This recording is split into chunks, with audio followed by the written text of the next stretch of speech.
Hola, estamos en una entrevista más, en este caso con Héctor Vega, director de contenidos y locutor de 959. ¿Cómo estás, Héctor? Súper bien, un gusto saludarlos. Muchas gracias por invitarme. ¿A qué edad iniciaste vos en la locución, Héctor? Yo comencé a los 15 años. A los 15. Sí, yo empecé súper carajillo. Un poco accidental. Ajá. Porque en aquel momento, sueños de adolescente, quería ser médico. Pero mi hermano mayor, yo tengo 5 hermanos, entonces muy apasionados por la música, y mi hermano mayor, Jerry, siempre fue muy apasionado de todo tipo de música, de mezclar, de disco móvil. Entonces fue haciendo mucho equipo, escuchaba mucho radio, escuchaba mucho 103 en aquel tiempo, en los 90, ¿verdad? Mediados, finales de los 90. Y entonces escuchaba mucho radio, y a mí me quedó un poco eso. Entonces siempre crecí con mucho radio, además de que mis hermanas también, mi mamá, ¿verdad?, amaba radio, amaba llamar a pedir canciones. Entonces me pasó lo mismo con diferentes estaciones de radio, específicamente con 2.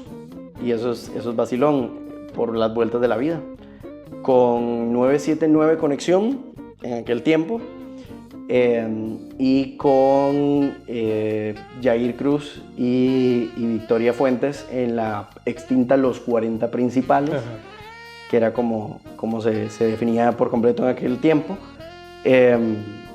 Y los escuchaba mucho, los escuchaba siempre, y un día normal dije, quiero ir a conocer cómo es la radio, porque los escuchaba mucho, y así los conocí. Hice un par de visitas ahí, y lanzaron un programa para enfocado a gente de coles. Lo presentaba y lo dirigía Vicky, que era además Victoria Fuentes, la directora de programación de la emisora en aquel tiempo, y me invitó. ¿Verdad? Yo la vacilo ahora porque le digo, mira, con el nivel de estrés que a veces tiene uno encima, qué crack, ya te entiendo. Vio el carajillo, este carajillo tiene algo de chispa. Entonces me invitó a presentar el programa con ella, y me encantó la interacción con la gente y todo, y desde ahí como que los que somos muy apasionados de la radio, puntualmente decimos que hay un gusanito, ¿verdad? Una vez que te pica, no te deshaces de él. Entonces sí, empecé muy joven así, ¿verdad? Por accidente, digamos. No era como algo que yo estaba buscando, como, ay, sí, es que mi sueño no lo era.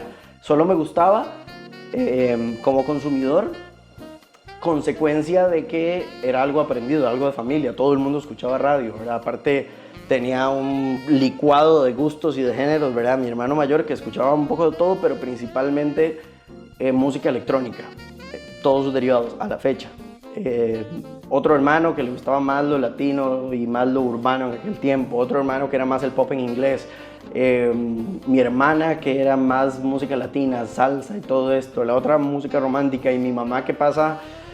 Ay, doña Mayela, es que doña Mayela comía. Te puede empezar con Gary Glitter, lo cancelable que sea su historia a nivel personal, la música es otra cosa, y te termina con rancheras y con baladas, y entonces escucha todo. Entonces de ahí vino el tema, una amplia influencia, pero meramente accidental. Héctor, vos empezás en la aldea desde muy temprano. ¿Cómo haces para darle con todo a esas horas? Hay 2 características fundamentales. La primera, a mí no me encanta la mañana, pero sí soy lo que definen por cliché un morning person, ¿verdad? Yo creo que hay gente que cree que ser morning person es como que le gusta levantarse temprano. A mí no me encanta, yo siempre lo digo, a mí no me gusta. O sea, si yo pudiera no hacer muchas cosas en la mañana, no las hago, pero sí estoy listo para la acción muy rápido. O sea, yo literalmente abro los ojos y estoy listo para hacer cosas. Mi cerebro funciona así como de 0 a 100. Entonces yo creo que eso es importante. Yo me despierto en la mañana de una a ordenar mi cama, a llevar todas las cosas en orden. Entonces, bueno, tener rutina es muy importante. Y lo segundo, el motivo de madrugar no es obligatorio. ¿Verdad? La aldea es un programa que Jair y yo hacemos porque queremos. Nos encontramos un día y coincidimos en la visión y misión, por más cliché y empresarial que suene esto, pero es la misión y visión de lo que un programa como este debería tener y debería ser, coincidimos y dijimos, mae, hagámoslo. Hagamos esta hora que hace rato no se estaba haciendo, buscando esto. Entonces, llegar a hacer el programa es porque uno quiere hacerlo. Entonces, lo disfrutamos. O sea, ya no es un tema de, ay, voy tarde, me va a regañar el jefe. No, no es eso. Ya es un tema de, me voy tarde. ¿Verdad? O sea, nos vamos a cubrir no por cubrirse la espalda, sino porque ese es el proyecto que estamos haciendo. Posiblemente el día que alguno de los dos diga, ya no me siento igual, ahí se acabó tal cual, porque lo mueve eso, la pasión. Entonces, son un par de cosas que hacen que cuando el reloj suena a las 4:50 de la mañana, 5, no pese. Qué bueno, qué bueno. Héctor, ¿qué es lo más random que te ha pasado en la radio? Porque, por ejemplo, a veces los vengo escuchando y les mandan ahí una borrajada de audio y tienes que volárselo en 2 toques. Sí, ese es como el día a día, ¿verdad? Que la gente suelte algún comentario. Pero yo creo que de las cosas más random que puede haber, pucha, es que de verdad han pasado muchas cosas y no solo en este programa. Yo creo que en una ocasión, me voy a quedar con esta, en una ocasión hubo una confesión de infidelidad. No fue, este no fue en la aldea, pero hubo una confesión de infidelidad y la persona a la que le habían sido infiel, o sea, la persona en cuestión, estaba escuchando. Ajá. Y se enteró. Y se dio cuenta quién era la persona. Sí, wow. Entonces, claro, vos reaccionás y decís, esto está muy random, digamos, porque claro, no se planea y la radio tiene eso. Pero la radio en vivo y la radio con interacción directa y auténtica es random. Es random. O sea, la radio es lo más puede random. Puede pasar lo que sea. Sí, y además es un medio de comunicación que tiene eso. Porque vos abrís el micrófono y empezás a mostrar un contenido que de repente, literalmente, solo busca un eco. ¿Verdad? O sea, lo lanzás al espectro y no sabes a dónde va a llegar. No sabes quién está escuchando. Puede ser cualquiera, ¿verdad? Porque a nivel profesional y a nivel comercial y bla, bla, bla, los medios de comunicación nos definimos, ¿verdad? Entonces, bueno, este programa es un programa que va para este tipo de personas, que ahorita en la mañana, que bla, bla, bla, bla, bla, bla. Pero, ¿y si no? ¿Y si ese día Laura Patricia madrugó y ese día sintonizó el radio? No madruga nunca, pero ese día puso el radio y se quedó ahí, algo pasó, ¿verdad? Y pasan cosas así. Entonces, siempre hay cosas random. Pero como cosas picantitas, me acuerdo de esa. Y la persona reaccionó, escribió, dijo, esto me suena conocido. Y nos hizo preguntas y claro, nos dimos cuenta y fue, ¿de qué hacemos? Y cuando el programa terminó, ¿todavía siguió haciendo algún tipo de preguntas o todo lo hizo al aire? Vieras que yo la llamé, fuimos a música, yo la llamé, era una chica. Hablé con ella, también porque puede haber mucho entretenimiento y todo, pero todo sucede de manera auténtica, pero no significa que uno quiera hacer daño. Y ahí hay un tema muy importante. Ahí afuera hay vidas, ¿verdad? Y si nosotros compartimos lo que se convierte en entretenimiento, y se convierte en entretenimiento por varias cosas, porque es anecdótico, porque te identificas, porque o te fueron infiel o fuiste infiel, o un amigo o alguien, ¿verdad? Te identificas de algún modo, siguen siendo vidas. Claro. ¿Verdad? Entonces siguen siendo vidas expuestas. Entonces nunca busca hacer daño y uno tiene que ser consciente de eso como comunicador. Entonces sí hablamos, porque fue un accidente, fue un no planeado, y tratamos como de calmar la situación y de que entendiera también el camino que podía seguir, hablarlo y dimensionarlo, y quedó tranquila.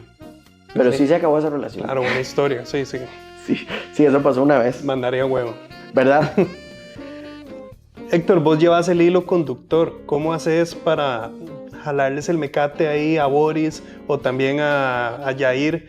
Porque ese par, si le das ahí 1 metro, te meten un gol en 2 toques.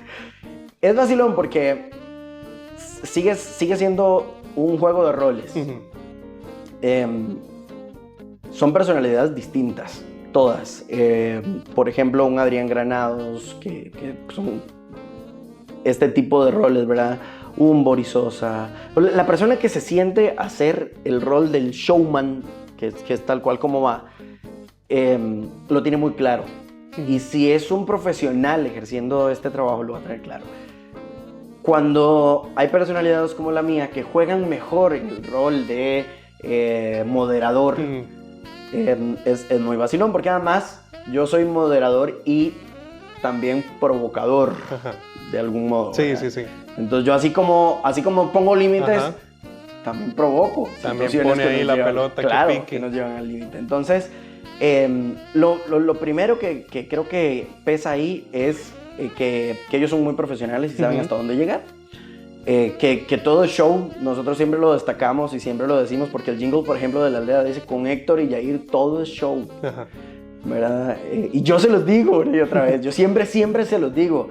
Si un día se enojaron conmigo o se enojaron con Yair, ese era el objetivo, Sí. ¿verdad? Entonces, es un juego de roles, está definido, ellos saben hasta dónde llegar. A veces el hacer radio se nos sale un poquito de las manos y nos toca volvernos a ver a los ojos y decirnos ya, y conocer nuestros propios límites. Entonces, para responder de manera sencilla, se trata de conocer los propios límites, tenerlos marcados y saber hasta dónde se puede llegar. Entonces, muchas veces, cuando se empiezan los proyectos, decimos: mae, este tema y este tema y este tema, no. El resto, como querás y lo que querás. Y entonces, eso facilita hacer el trabajo. Hace casi un mes se les inundó la radio. Contame un poco acerca de ese susto que se llevaron. Vieras qué experiencia más... Pucha, pasaron varias semanas y todavía yo no encuentro las palabras para describirlo emocionalmente. Entonces creo que primero voy a dar el contexto de por qué tal vez puede llegar a costar. Yo tengo 15 años de trabajar en cadena radial costarricense.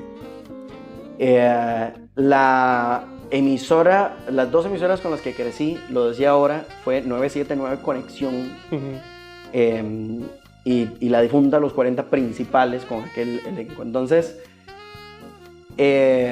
cuando llega el chance de hacer casting y de empezar a bretear ahí entre 2010, 2011, por ahí creo que fue más bien, es muy vacilón porque uno creció escuchando esto. Y el tiempo va pasando y uno va creciendo, se va desarrollando, va madurando a nivel personal y a nivel profesional en un lugar, se convierte en tu casa, ¿verdad? Le tomas mucho cariño no solo a las personas que trabajan ahí, a tus jefes, ¿verdad? Todo, sino al espacio. Yo nunca en mi vida había vivido una situación como esa. Y lo decía al aire también, las inundaciones y las pérdidas materiales son cosas que en este país se viven todos los años cuando llega el invierno. Yo nunca me había expuesto a una situación como esa. Entonces, cuando nos llaman y nos dicen lo que está pasando y mandan fotos y videos y yo veo mi oficina, mi cabina y el espacio de trabajo con 20 centímetros de agua, cosas flotando y agua negra, ¿verdad? Pensás en un montón de cosas, pensás en lo que se perdió, pensás en lo que está pasando, pensás en lo que vas a tener que resolver a nivel técnico. Sintonizamos la radio y la radio se iba y venía porque ya el equipo estaba fallando, porque se había mojado también. Y entonces todo esto empieza a ser una carga. Cuando llegamos y vimos el lugar y no se podía entrar porque el agua estaba con electricidad, o sea, había que esperar para tomar acciones que nos protegieran. La carga emocional se puso al doble porque se vuelve como muy real, ¿verdad? Luego hubo trabajo físico. Todos los que pudimos llegar ahí a literalmente sacar el agua. Se hicieron bombas de agua para poder sacar. Fueron 3 horas de estar sacando agua y de limpiar el espacio, luego volverlo a habilitar. Entonces, fue eso. Fue ver tu casa destruida, ¿verdad? Ver tu casa llena de barro, con equipo que no funciona. Y en algún momento decir, ¿qué hacemos? ¿verdad? ¿Cómo ordenamos esto? ¿Cómo resolvemos? Okay, hay que sacar agua, pues ya sacamos el agua y ahora, ¿qué sigue? ¿Qué se dañó? ¿Cómo nos volvemos a poner al aire? Y yo soy muy imprudente con algunas cosas, ¿no? Yo llegué a la cabina, logramos conectar, se empieza a hacer revisión de la parte eléctrica, se puede volver a poner la parte eléctrica en la cabina, vuelve consola y entonces ya podemos conectar equipos. Yo siempre he contado y siempre le digo a todo el mundo que me toca enseñarle tal vez a usar consola o algo cuando llegue la radio, siempre le digo, la radio no son los equipos técnicos, ¿verdad? Hoy que estamos aquí, por ejemplo, la tele, la comunicación, la radio no es esta cámara a través de la que nos ven, no es el dispositivo, no son los micros que hacen, somos nosotros. Entonces, la radio es quien transmite. Sí. Y entonces, si ya había vuelto la radio, la consola, ya había micrófonos y teníamos tanto rato fuera del aire, yo dije, hay que volver. Había que encender la compu y no iba a ser tan complicado. Enciendo el micrófono y saludo. Y digo, volvimos, aquí estamos. Estamos encendiendo equipo. Los que no sabían lo que pasó, y empiezo a contar. Estaba conmigo Luis Enrique Ortiz, don Luis es el vicepresidente comercial. Empezó a grabar la situación, por eso hay un video publicado de eso.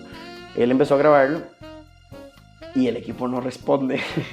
Entonces estábamos emocionalmente drenados por la situación, físicamente cansados por el trabajo de 4 horas de limpieza, y en ese momento toca además públicamente hablar. Y hasta improvisar. Porque tal vez pensabas que la máquina iba a arrancar de una vez y estuviste un rato ahí al aire. Unos 2 minutos y ya vuelve. Se nos fue como a 15 minutos. Y mojado, porque en el video te ves todo mojado. Sí, entonces claro, yo apagué un toque, tomé aire, pedí agua y dije, de hecho, volví a ver a don Luis y le dije, Mayo, ¿por qué soy tan huevón? Se los cuento, así se lo dije. Sí. ¿Verdad? Y me dice, no, está bien, dije, ahora toca seguir, ya la gente está ahí. Y entonces, ¿qué pasa? Que la vida, por accidente pasa esto.